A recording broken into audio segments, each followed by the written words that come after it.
Celtics, they did not have to play much from behind in this game. We're able to stay ahead the whole time. A big reason, obviously, Rozier and Smart. We don't talk about a lot the energy that they give because they got stars like Kyrie. We see what Tatum gives Al Horford. But tonight, they also led the team in scoring. Rozier had 20 points. Well, they're the perfect complement, in my opinion, because we know what Kyrie brings to the table. So when you bring in Rozier, he can pick up full court at times.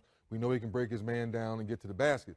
But this year, he's shooting the three ball better and he's shooting the jump shot overall better than Smart. He's your junkyard dog. When he comes in, you know he's going to play D, do the dirty work. We saw the other night how he got hard and a little frustrated at the end of the game. That's what makes the difference. When Kyrie's on the floor, you know it's going to be explosive. Those other two guys come in, things get a little grittier. All right, Shaq, give me the truth on back-to-back and how much we should really put that into what we saw from the Cavs. Because defensively, a lot of easy baskets, a lot of transition buckets from the Celtics. How much of that can we attribute to playing back-to-back for Cleveland? Well, you know, good teams do not use that as an excuse, but you can't really judge the Cavaliers until IT comes back. He has a minute restriction. He can't play back-to-back.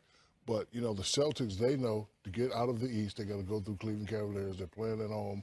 IT's coming back. They just came out and played with great energy. When you're a veteran team, sometimes you go through the excuse, hey, it was a back-to-back. But I think Boston was really ready tonight.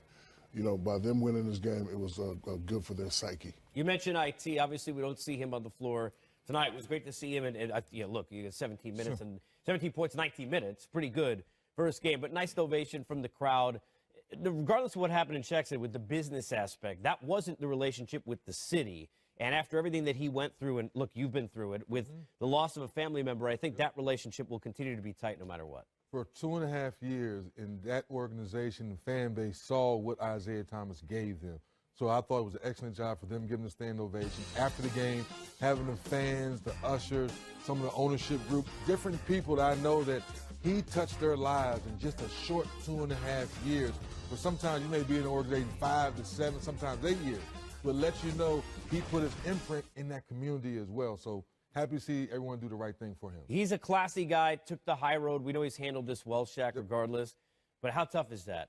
You're in the building. You can't play because you can't play back-to-backs. He will at some point. You want to get out there because he's a competitor, and you know there are some rough feelings, and he's running into people, that locker room, that whole thing. And what's that like really from a player standpoint? You know, it's a rough feeling, but at this point, there's water under the bridge. I'm sure he wanted to play tonight, but again, you know, the people in Boston, they really love and respect a guy that comes there and is a hard worker. He's only there 2.5 years.